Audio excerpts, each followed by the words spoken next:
Bismillahirrahmanirrahim. Assalamu alaikum to everyone and a very warm welcome in our Genius Academy YouTube platform.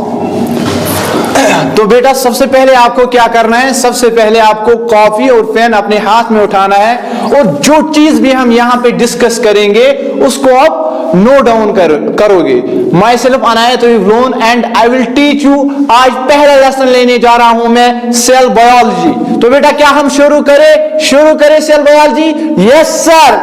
तो पहला topic रहेगा हमारा आज बेटा cell biology.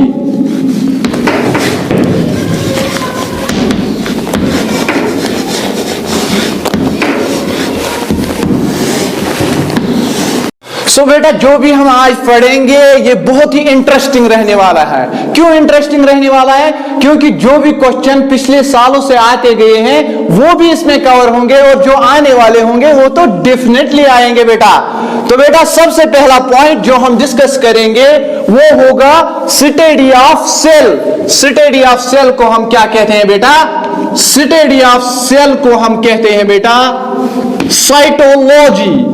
Study of cell को हम कहते हैं बेटा साइटोलॉजी। मेरे साथ कहना है, 2 बार कहना है, साइटोलॉजी।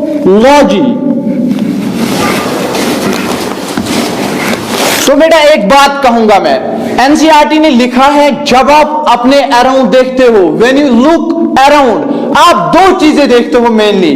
एक तो लिविंग थिंग होता है बेटा, दूसरा नॉन लिविंग थिंग होता है बेटा। लिविंग थिंग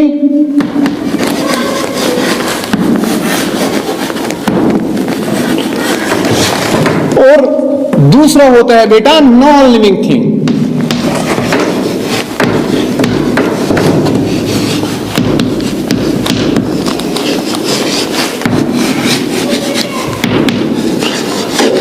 अब एनसीईआरटी ने लिखा है वो कौन सी चीज है जो लिविंग को लिविंग बनाती है और नॉन लिविंग को नॉन लिविंग बनाती है। तो बेटा हमारी एनसीईआरटी है इसने कहा है कि लिविंग को लिविंग बनाने के लिए हमारे पास यही सेल होती है। तो एनसीईआरटी ने लिखा है बेटा cell the basic unit of life, the basic unit of life. इसको ब्रैकेट में बेटा यहीं पे लिखना है कि एनसीईआरटी।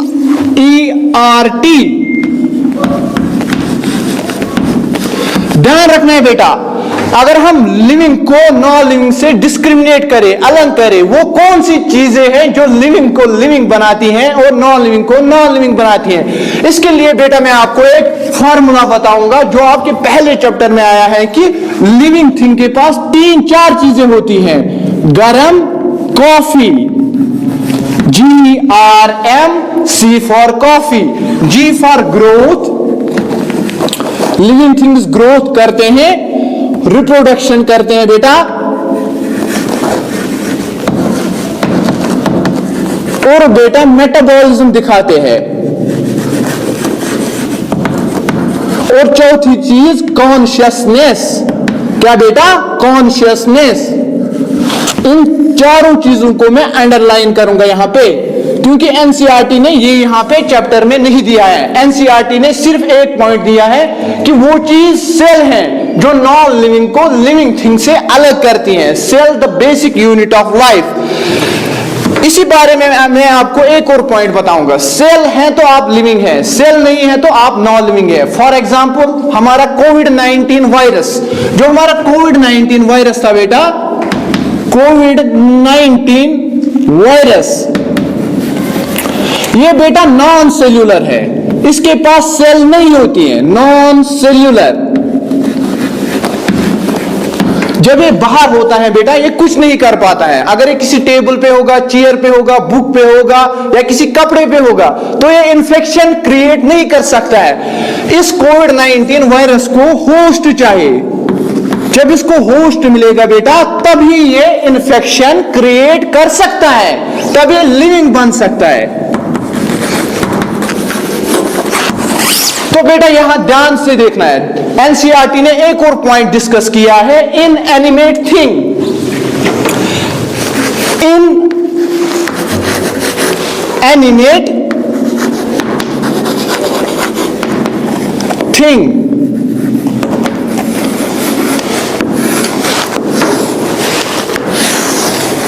यहां पे कंफ्यूजन होने की कोई जरूरत नहीं है। जो ये इनएनिमेट थिंग होती है बेटा, ये नॉन लिविंग होता है। इसका मतलब होता है नॉन लिविंग, नॉन लिविंग। या बेटा ये सेल से नहीं बना होता है, नॉन सेल्यूलर।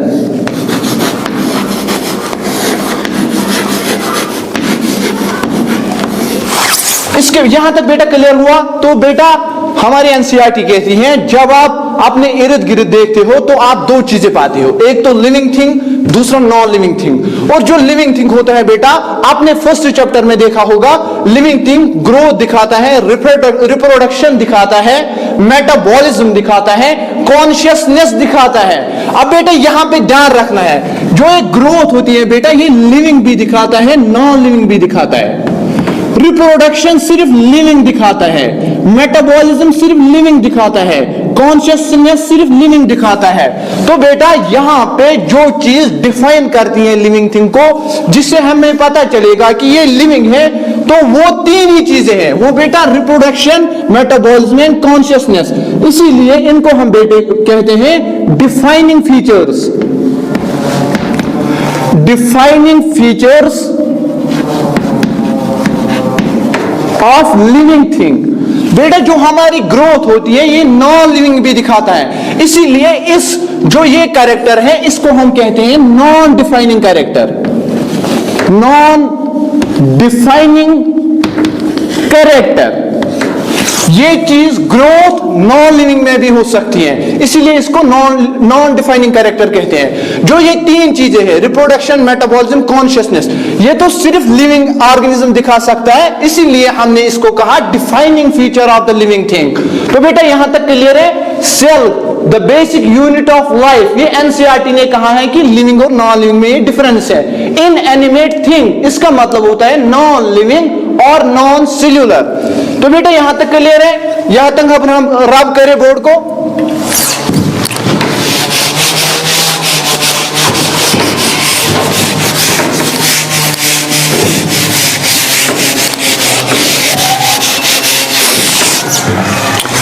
इसके बाद बेटा हमारी एनसीईआरटी ने ऑर्गेनिज्म्स की क्लासिफिकेशन की है।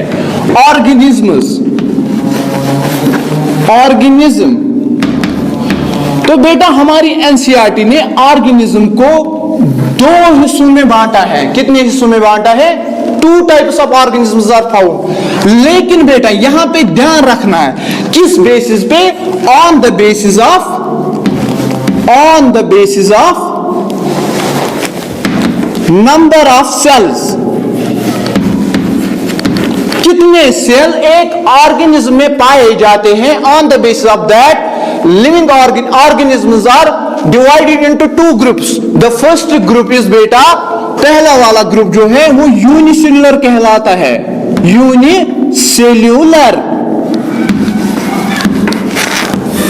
और जो बेटा दूसरा ग्रुप है उसको हम कहते हैं multicellular.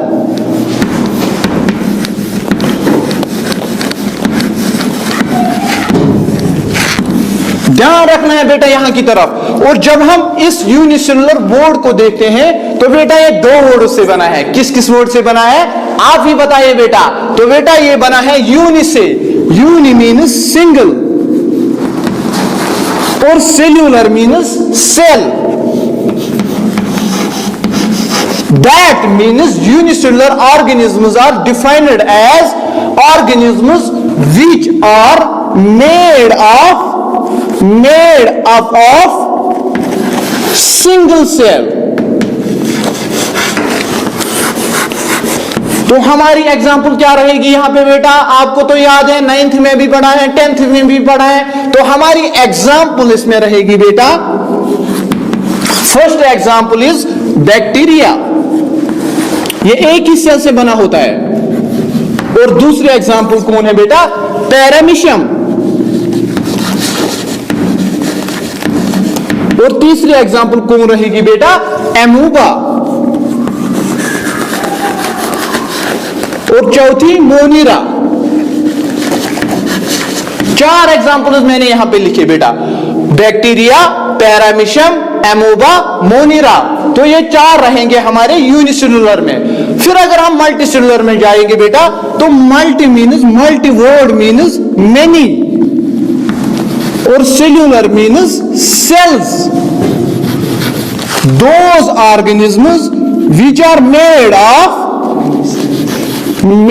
up of many cells। तो यहां पे बेटा ध्यान रखना है, एनसीईआरटी ने इसमें हमारी एग्जांपल आई है लाइक अस, अपर जो ह्यूमंस हैं और प्लांट्स हैं, जो कॉम्प्लेक्स ऑर्गेनिजम्स हैं, वो इस एग्जांपल में लाए हैं। इसमें हम एग्जांपल लिखेंगे कॉम्प्लेक्स plants and animals। यहां तक बेटा क्लियर हुआ? क्या लिखा है एनसीईआरटी ने? यहां की तरफ ध्यान से देखना है। एन इनएनिमेट थिंग, बेटा इनएनिमेट थिंग का मतलब होता है अल्हम्दुलिल्लाह नॉन लिविंग थिंग और नॉन सेल्यूलर थिंग। उसके बाद बेटा एनसीईआरटी ने ऑर्गेनिजम्स की 2 टाइप्स की हैं on the basis of number of cells. तो पहला क्लास दिया है unicellular class, second one is multicellular. And बेटा यहां ध्यान से देखना है, यहां की तरफ यूनिसेल्यूलर वर्ड बना है हमारा 2 वर्डों से। Uni means single, cellular means cell, that means those organisms which are made up of single cell, single cell बेटा। और एग्जाम्पल इसमें क्या आते हैं बेटा? Bacteria, paramecium, amoeba, monera. और दूसरा क्लास जो है बेटा वो मल्टीसेल्यूलर है। मल्टीसेल्यूलर वर्ड हमारा बना है 2 वर्डों से, multi means many, cellular means cells. और बेटा ये वो ऑर्गेनिज्म होते हैं जो मेड अप ऑफ होते हैं many cells. Example complex plants and animals. यहां तक बेटा क्लियर हुआ? Clear up to this? कोई डाउट है? कोई डाउट नहीं है, एनसीईआरटी सारी क्लियर है बेटा यहां तक।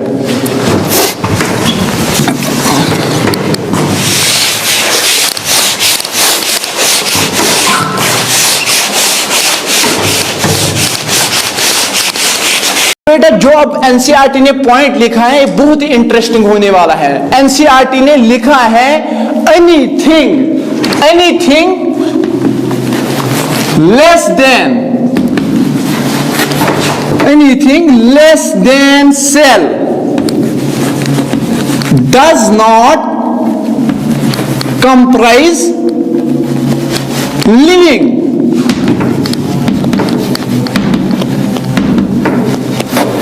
बेटा इसको एनसीईआरटी यही पे लिखना है, इंपॉर्टेंट पॉइंट है। क्या बेटा? एनसीईआरटी ने लिखा है anything less than cell does not comprise living. जो भी सेल से छोटा होगा, सेल से कम होगा, सेल से बहुत ही कम होगा, तो वो लिविंग नहीं होगा।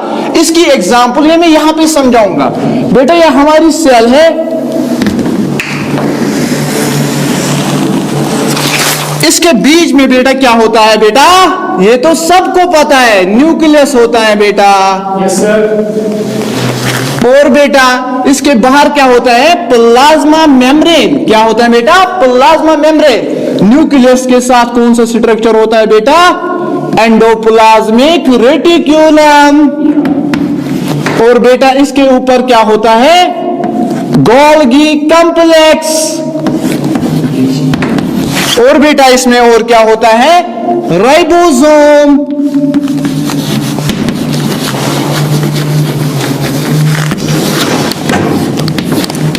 यहां बोर्ड की तरफ ध्यान से देखना, जो स्ट्रक्चर सेल से कम होगा वो बेटा लिविंग नहीं होगा, वो नॉन लिविंग होगा।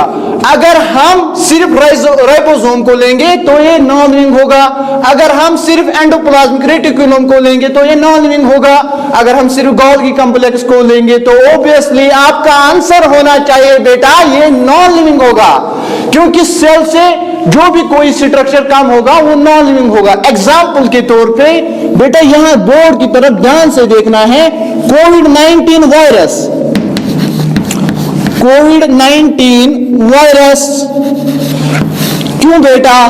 क्योंकि बेटा ये नॉन सेल्यूलर होता है। क्या होता है? नॉन सेल्यूलर, सेल से कम होता है। और बेटा ये नॉन लिविंग होता है।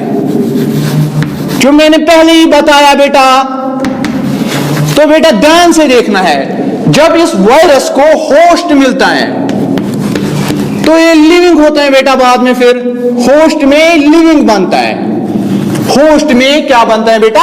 ऑब्वियसली ये लिविंग बनता है। इसीलिए इस लाइन को याद रखना है, anything less than cell does not comprise living. वो जिंदा नहीं रह सकता है जो सेल से बहुत ही कम होगा बेटा। तो दैट इज व्हाई हमारी एनसीईआरटी ने लिखा है cell is the fundamental structural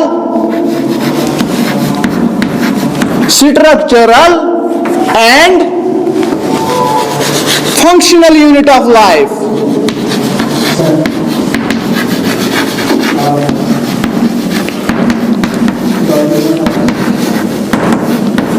ध्यान से देखना है बेटा यहां की तरफ। तो हमारी एनसीईआरटी ने सेल को डिफाइन किया है, cell is the fundamental structural and functional unit of life. यहां ध्यान से देखना बेटा, जो हमारा माइक्रो ऑर्गेनिज्म होता है, हमारा बैक्टीरिया होता है बेटा, हमारा पैरामीशियम होता है बेटा, जो हमारे लोअर ऑर्गेनिजम्स होते हैं, ह्यूमन्स हैं, प्लांट्स हैं, तो वो किस चीज के बने हुए हैं? सबके स्ट्रक्चर में एक चीज कॉमन पाई जाती है, वो सेल है। That is why cell is called structural unit of life. Why functional? इसका आंसर मैं यही पे बताऊंगा। जितनी भी सारी फंक्शंस हम में होती हैं, चाहे वो रेस्पिरेशन हो, ब्रेक डाउन ऑफ फूड हो, या वहां से फूड से एनर्जी हासिल करनी हो, प्रोटीन्स बनाने हो, तो वो सारे सेल में होते हैं। इसीलिए इसको फंक्शनल यूनिट ऑफ लाइफ बोलते हैं बेटा।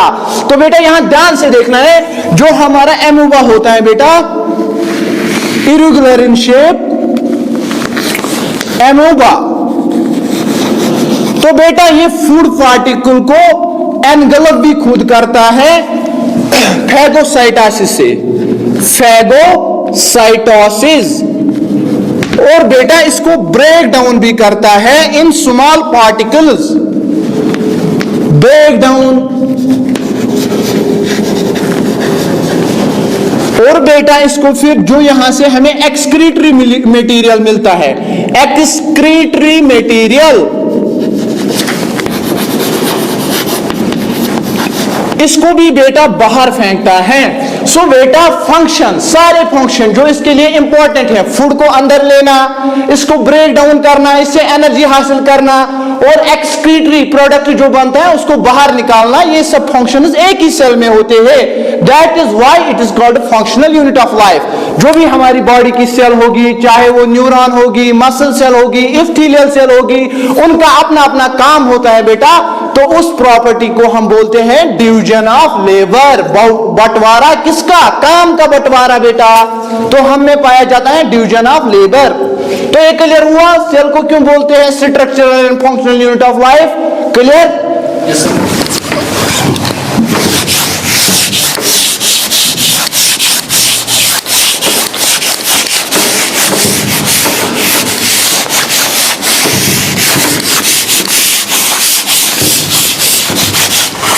इसके बाद एनसीईआरटी ने और दो चीजें लिखी हैं। कौन कौन सी चीज बेटा?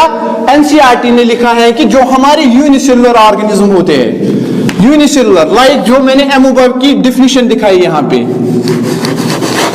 Unicellular organisms, 2 points. Unicellular organisms 2 चीजें कर सकते हैं। देखो बेटा, जो हमारे ये एमोबा है बेटा, ये फूड को एनगल्फ भी करता है बेटा, और इसको ब्रेक डाउन भी करता है स्मॉलर पीसेस में, और इसको एक्सक्रीट भी करता है बेटा। तो बेटा ये इसके लिए इसको किसी की हेल्प की जरूरत नहीं पड़ती है। दैट इज व्हाई बेटा हमारी एनसीईआरटी ने लिखा है unicellular organisms are capable of, first point, independent existence, independent existence. और दूसरा बेटा, जो भी ये फंक्शंस करते हैं जिंदा रहने के लिए, वो सब फंक्शंस ये इसी सेल में करते हैं। तो बेटा दूसरा पॉइंट लिखना है कि it did all the functions all the functions which are important for its survival, which are important for its survival. जिंदा रहने के लिए जितने भी इंपॉर्टेंट फंक्शंस हैं ये यूनिसेलुलर ऑर्गेनिज्म करता है. एक तो ये इंडिपेंडेंट एग्जिस्टेंस दिखाता है, दैट इज अपना वजूद खुद बनाता है. दूसरा, जितने भी काम फंक्शंस इसको जिंदा रहने के लिए चाहे वो भी ये खुद करता है बेटा. इसके बाद हमारी एनसीईआरटी जो बेटा है वो गई है हमारी हिस्ट्री पे, हिस्ट्री ऑफ सेल. यहां तक पहला पैरा था इंट्रोडक्टरी पार्ट. तो बेटा इसके बाद हम करेंगे बात हिस्ट्री ऑफ सेल की. बेटा हम अब शुरू करेंगे हिस्ट्री, सेल की हिस्ट्री.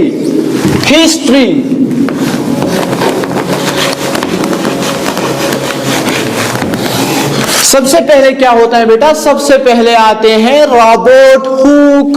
कौन बेटा? Robert Hooke. रॉबर्ट हुक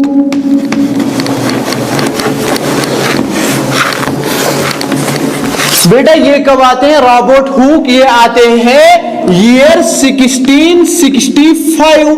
और ये क्या करते हैं? ये फर्स्ट सा करते हैं डेड सेल को.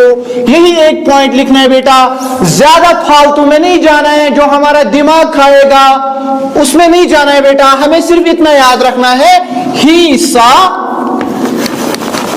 Dead cell. इसने जिंदा सेल नहीं देखी, इसने मुर्दा सेल देखी. और बेटा इसने क्या किया? एक और काम, ही डिस्कवर्ड सेल वॉल. और बेटा इसने डिस्कवर किया सेल वॉल को. अगर क्वेश्चन आएगा हु डिस्कवर्ड सेल वॉल, तो आंसर बेटा आंख बंद करके देना है कि रॉबर्ट हुक ने सेल वॉल को डिस्कवर किया. एक्चुअल में बेटा इसने क्या किया? इसने बेटा एक कॉर्क को लाया, प्लांट टिश्यू को लाया. This is an cork. और इस कॉर्क को क्या किए बेटा? इसने इसके थिन स्लाइसेस की, पार्ट्स में कट किया. तो बेटा फिर क्या किया? एक पार्ट को माइक्रोस्कोप के अंदर देखा, माइक्रोस्कोप के अंदर देखा. जब इसने माइक्रोस्कोप में देखा तो इसको क्या वहां पे दिखा बेटा? इसको दिखा हनीकॉम्ब लाइक स्ट्रक्चर. इसको दिखा बेटा honeycomb like structure, honeycomb like structure. यहां ध्यान रखना है बेटा, हनीकॉम्ब लाइक स्ट्रक्चर गो बेटा युस सायन ये माच तुलटे आसान बेटा, युस तिमन गर आसान यथ क्या वनान माच गन. अमिस आव माइक्रोस्कोपस मज तुत स्ट्रक्चर. और तथ मज कुछ स्ट्रक्चर आव अमिस बेटा? अमिस हेक्सागोनल कंपार्टमेंट सहित. इथ कोट बेटा क्या आसान, जैसे बेटा उसमें दिखते हैं वो हेक्सागोनल होते हैं बेटा, हेक्सागोनल. और बेटा इसने इस कंपार्टमेंट का नाम रखा सेल्यूलाई. क्या रखा बेटा नाम? सेल्यूलाई.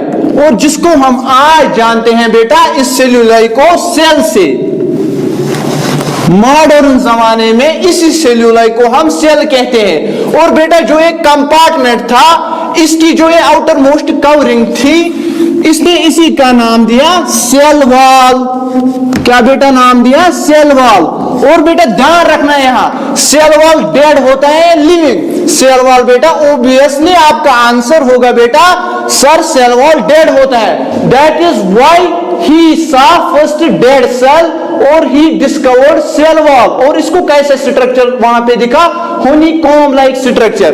इसके बाद बेटा आए एक और साइंटिस्ट. उसका नाम क्या था बेटा? उसका नाम था बेटा एंटोन. मेरे साथ ही बोलना है, याद रहेगा, एंटोन वॉन लीवनहूक. लीवनहूक.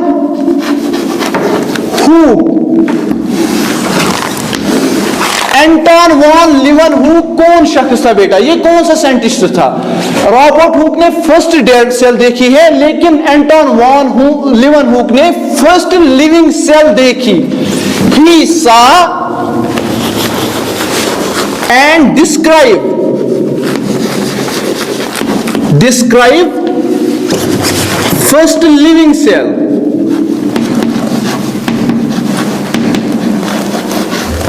यहां पे बेटा इसको लिखना है NCERT।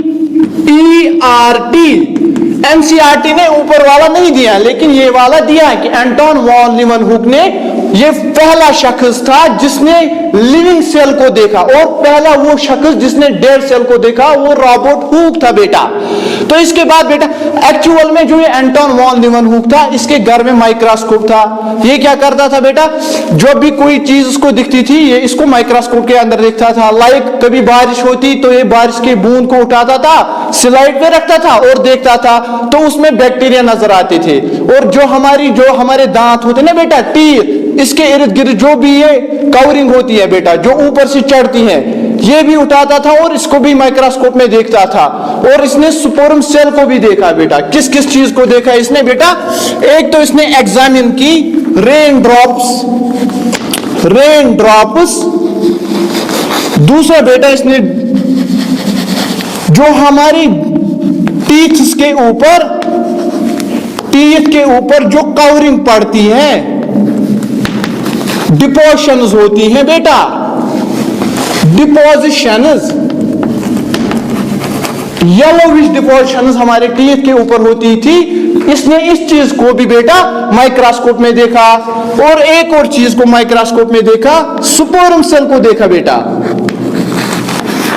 3 काम किए इसने, एक तो रेन ड्रॉप्स को एग्जामाइन किया, दूसरा जो टीथ के ऊपर डिपोजिशंस होते हैं बेटा, इसने इसको भी माइक्रोस्कोप में देखा, स्पोरम सेल को भी माइक्रोस्कोप में देखा। तो वहां पे जो रिजल्ट्स आए, वहां पे एक कॉमन रिजल्ट आया। क्या कॉमन रिजल्ट आया बेटा, common result was all were moving.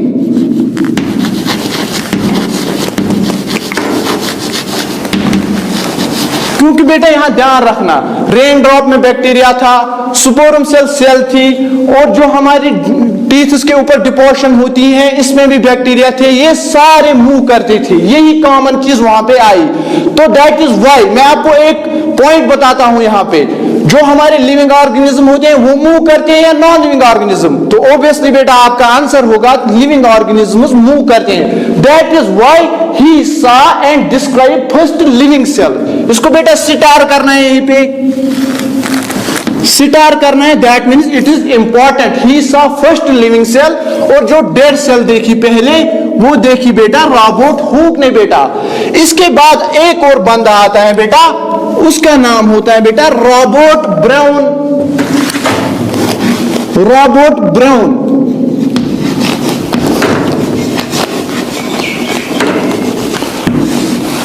Robert brown क्या करता है बेटा, हमारी एनसीईआरटी ने लिखा है, ये वही शख्स है बेटा जिसने बेटा सेल में जो बीच में स्ट्रक्चर होता है न्यूक्लियस, इसको डिस्कवर किया। न्यूक्लियस को डिस्कवर किया। यहां तक ध्यान रखना है बेटा, सिंपल है बेटा। हिस्ट्री में पहले रॉबर्ट हुक आए, इसने डेड सेल को देखा, और दूसरे कौन थे, दूसरे थे एंटोन वॉन लीवनहुक, जिसने बेटा first saw and describe first living cell. इसके बाद आए बेटा रॉबर्ट ब्राउन, इसने न्यूक्लियस को डिस्कवर किया। यह था बेटा हिस्ट्री में। अब हम जाएंगे सेल थ्योरी में। कर सवाल। तो बेटा अब हम डिस्कस करने जा रहे हैं सेल थ्योरी। सेल थ्योरी क्या थी बेटा, ये भी हम बताएंगे, और इसमें कौन कौन सा क्वेश्चन नीट में आया था ये भी मैं बताऊंगा, और क्या आएगा आगे वो भी मैं बताऊंगा। सेल थ्योरी बेटा, इसका पहला पॉइंट है बेटा, सेल थ्योरी किसने दी थी बेटा। तो अगर मैं आपसे पूछूं सेल थ्योरी किसने दी, तो आप बेटा ऑब्वियसली मुझे इसका आंसर बता सकते हो, क्योंकि आपने 9th में पढ़ा है। सेल थ्योरी दी पहले 2 साइंटिस्ट्स ने, एक का नाम था मैथिस शील्डन, और दूसरे का नाम था बेटा थियोडोर शीवान।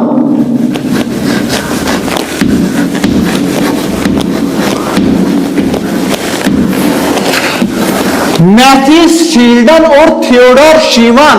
बेटा यहां ध्यान से देखना है बोर्ड की तरफ। क्यों? जो ये मैथ्यू शील्डन था बेटा, ये था जर्मन बॉटनिस्ट। क्या था बेटा? German botanist. और जो बेटा हमारा थियोडोर शीवान था बेटा, ये था हमारा ब्रिटिश जोलॉजिस्ट।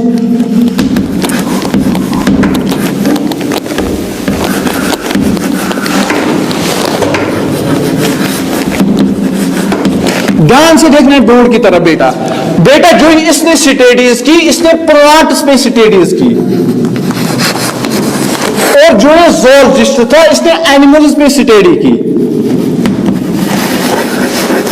क्योंकि बेटा बॉटनिस्ट है तो प्लांट्स पे स्टडी करेगा, जोलॉजिस्ट है तो एनिमल्स पे स्टडी करेगा। तो बेटा जो हमारा मैथ्यू शील्डन था, इसने एक पॉइंट बताया। इसने बताया बेटा कि plants are made up of cells. ये सेल थ्योरी का पहला पॉइंट इसने बताया। Plants are made up of cells and they form tissues. यही एक पॉइंट इसने लिखा है, और यहां पे इसको लिखना NCERT। ध्यान रखना है बेटा, इसने यही एक पॉइंट बताया। Plants are made up of cells and they form tissues. यहां पे हमें बेटा एक और बात पता चलती है कि जब बहुत सारे सेल्स मिलेंगे बेटा, तो वो क्या बनाएंगे बेटा? ऑब्वियसली इस स्टेटमेंट में इसने दिया है कि जब बहुत सारे सेल्स मिलेंगे तो cells form tissues. Tissue is a group of cells. यही एक बात मैथ्यू शील्डन ने कही। और जो हमारा थियोडोर शीवान था बेटा, इसने कहा कि ऑल सेल्स, जो भी हमारी सेल्स हैं, इनके बाहर एक मेम्ब्रेन होती है। सेल्स पोजेस, 3 पॉइंट्स इसने बताए। Sales poses membrane. NCERT ने लिखा है बेटा, ध्यान रखना है यहां की तरफ, जिसको हम आज जानते हैं प्लाज्मा मेम्ब्रेन। प्लाज्मा मेम्ब्रेन से जो इसने कहा था उस टाइम की सेल्स में एक मेम्ब्रेन होती है बाहर से, उसी को हम आज प्लाज्मा मेम्ब्रेन से जानते हैं। दूसरा पॉइंट जो इसने बताया बेटा, दूसरा पॉइंट इसने बताया कि cell wall is the unique feature of plants. यहां ध्यान से देखना इस पॉइंट की तरफ। कंफ्यूजन हो सकता है एग्जाम में। क्या कंफ्यूजन हो सकता है? ये तो जोलॉजिस्ट है, लेकिन इसने सेल वॉल के बारे में क्यों बताया? लेकिन ये जर्मन बॉटनिस्ट है, इसने प्लांट्स पे स्टडी की, सेल वॉल के बारे में तो ये बताना चाहिए, लेकिन बताया तो इसने, लेकिन इसका आंसर यही है, cell wall is the unique feature of plants. इसको बेटा यहां पे स्टार करेंगे, इंपॉर्टेंट पॉइंट NCERT बेटा, कि cell wall is the unique feature of plants. ये किसने कहा बेटा? ये कहा थियोडोर शीवान ने, जो जोलॉजिस्ट था। और तीसरा पॉइंट बेटा इसने बताया कि ऑल ऑर्गेनिज्म्स, जो भी ऑर्गेनिज्म है, चाहे वो बैक्टीरिया है, चाहे यूनिसेलुलर है, एक ही सेल से बना है, मल्टी सेलुलर है, मनी सेल से बना है, यूकैरियोटिक ऑर्गेनिज्म है, कॉम्प्लेक्स ऑर्गेनिज्म है, छोटा ऑर्गेनिज्म है, बड़ा ऑर्गेनिज्म है, सब ऑर्गेनिज्म्स सेल से बने हैं। All organisms are made up of cells and जो हमें सेल से मिलता है, product of sales.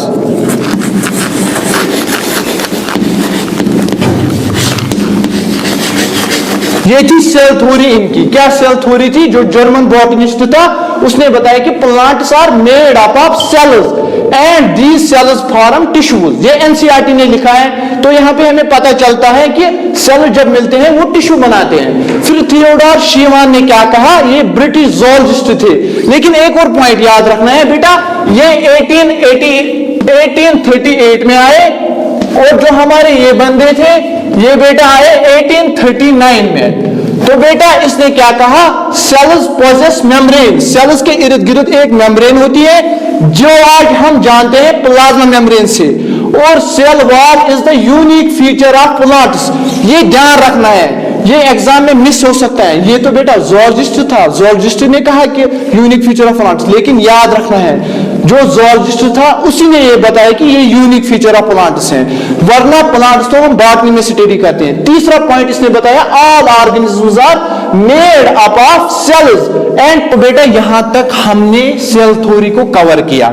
Cell theory में जो पहला बंदा था वो शील्डन थे, और शील्डन ने क्या कहा, शील्डन ने स्टडी की प्लांट्स पे, और इसने एक स्टेटमेंट दिया कि plants are made up of cells and जो ये सेल्स हैं ये बनाते हैं टिश्यू। ये एनसीईआरटी ने लिखा है। और इसके बाद जो हमारे शिवान साहब थे इसने कहा कि सेल्स के इर्द गिर्द एक मेम्ब्रेन होती है जो आज के दौर में प्लाज्मा मेम्ब्रेन से जानी जाती है। ये भी एनसीईआरटी ने लिखा है। और इसने एक और बात कही, cell wall is the unique feature of plants. इसको बेटा इंपॉर्टेंट करना यहां पे, इंपॉर्टेंट, क्योंकि ये जोलॉजिस्ट है लेकिन सेल वॉल का इसी ने बताया, cell wall is the unique feature of plants. Cell wall plants में पाया जाता है। और इसने कहा कि हर कोई organism, all organism are made up of cells, और बेटा प्रोडक्ट ऑफ सेल्स, ये भी ध्यान में रखना है। और जो बेटा इनका ड्रॉबैक रहा वो ये एक्सप्लेन नहीं कर पाए कि नए सेल्स कहां से बनते हैं। वो ड्रॉबैक हम अगले लेक्चर में देखेंगे। तब तक के लिए आप सब स्टूडेंट्स को अल्लाह हाफिज, टेक केयर, बाय बाय। मेहनत करते रहना और नीट को हमें एक ना एक दिन क्वालिफाई करना ही है बेटा।